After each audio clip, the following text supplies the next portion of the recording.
तो फ्रेंड ये volt meter लगाने के लिए पूरा खोलना पड़ेगा, स्पीडोमीटर खोल के, फिर स्पीडोमीटर यहाँ का पूरा खोल के फिर वो फिट करना पड़ेगा। ये वाटरप्रूफ नहीं है इसलिए उसको अंदर फिट करना पड़ेगा, स्पीडोमीटर के अंदर। तो वाटरप्रूफ वाला मिला तो बाहर लगा सकते हो आप।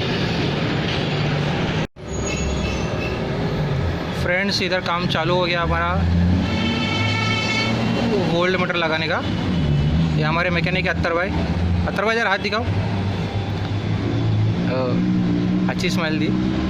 तो यहाँ पे पूरा ये खोल दिया हमने, वो स्पीडोमीटर पूरा खोल दिया। यहाँ पे एक होल किया हुआ है गर्म करके, बहुत मेहनत करना पड़ा उसके लिए।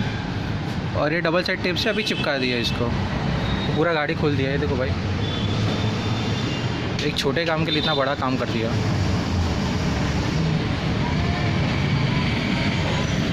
तो लगाना एकदम सिंपल है भाई, रेड वायर और ब्लैक वायर। खाली फिटिंग करने के लिए थोड़ा मगजमारी है, थोड़ा करना पड़ेगा। तो फ्रेंड ये लगा के रेडी हो गया, नया कांच भी लगा दिया, नया स्क्रीन लगा दिया। अब ये डायरेक्ट अभी फाइनल फिटिंग हो जाएगा अभी।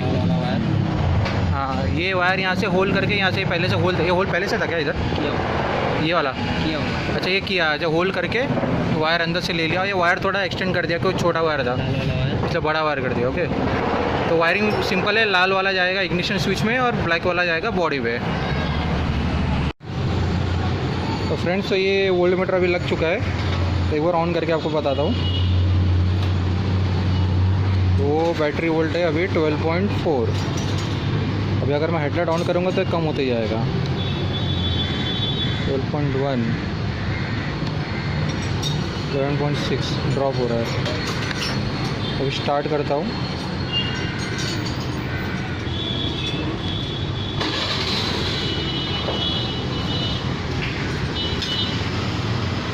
तो स्टार्ट पे 14.1 दिखा रहा है, मतलब बरोबर है, चार्जर भी बरोबर, बैटरी बरोबर है।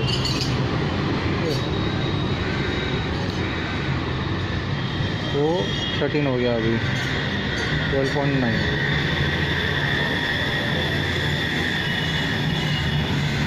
यहाँ से लिया हुआ है, ये नेगेटिव वायर डायरेक्ट यहाँ पे डाल दिया है।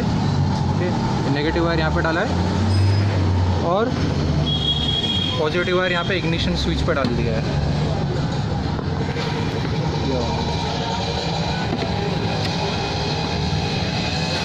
पॉजिटिव वायर इग्निशन स्विच पे डाल दिया है। ये भी फिटिंग करना बाकी है, तभी हो जाएगा फिटिंग 2 मिनट में।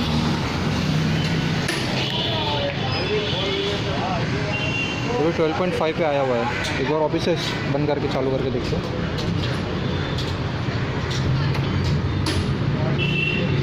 12.4।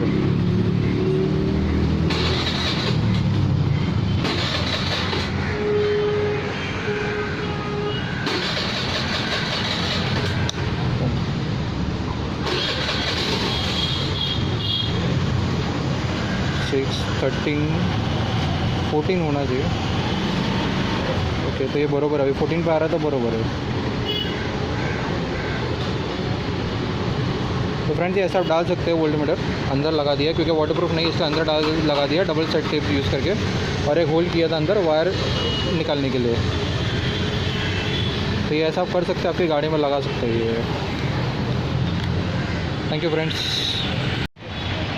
तो फ्रेंड्स, ये आज पूरा वोल्ट मीटर का पूरा काम हो गया फाइनली। कम से कम 1 घंटा जितना लगा। पूरा खोल के इसमें होल डाल करके पूरा वायर लेके पूरा किया पूरा, और पूरा ग्लास भी नया बना दिया। तो ये हमारे मैकेनिक अत्तर भाई, तो मुझे काफ़ी हेल्प करते हैं, मेरा पूरा गाड़ी का सर्विसिंग यही करते हैं। ये हैंडल बार भी उन्होंने डाल के दिया था, और वोल्ट मीटर भी इन्होंने करके दिया। तो आज आपको भी बताएंगे वोल्ट मीटर के फ़ायदे क्या और इसको होना चाहिए आपकी गाड़ी में। क्या होता है कि आप अगर कुछ गाड़ी में ऑल्ट्रेशन करते हो, अलग से कुछ करना चाहते हो या करते हो, तो इससे अपने को जो कुछ भी होता है गाड़ी के अंदर, बैटरी में जो भी इफेक्ट हो रहा है, बैटरी ज़्यादा लोड ले रहा है या ज़्यादा पावर यूज़ हो रहा है, तो उससे अपने को ये मालूम पड़ जाएगा कि भाई ये चीज़ हमने किया है, इससे ज़्यादा नुकसान हो रहा है, तो वो चीज़ को हम निकाल देंगे। या और अलग से कुछ करना चाहते हो तो आगे तक करते रहेंगे। और रेगुलर गाड़ी खड़ी रहने से कितना वीक होता है, 2 दिन में कितना वीक हुआ है, 1 दिन में कितना वीक हुआ है, तो अपने को रेगुलर मालूम पड़ता है अपना गाड़ी का चार्जर काम कर रहा है, क्या कंडीशन में चार्ज कर रहा है, वीक है क्या स्ट्रॉन्ग है, वो अपने को इससे प्रॉपर मालूम पड़ता है। लगाने से ये फ़ायदा है इसके अंदर गाड़ी की। और गाड़ी जैसे आप किसी को दिखाते हो बैटरी वाले को, बैटरी वाला अगर बोलता है कि गाड़ी आपका बैटरी ख़राब है, तो आप उसको फाइट कर सकते हो या प्रूव कर सकते हो कि हमारा बैटरी ओके है, ठीक है। ये सब हमारे गाड़ी के अंदर फ़ायदे हैं। ऑल्ट्रेशन करने वाले ज़्यादातर ये लगाएंगे तो बहुत अच्छी बात है, बहुत फ़ायदा होगा इससे, ठीक है। Thank you.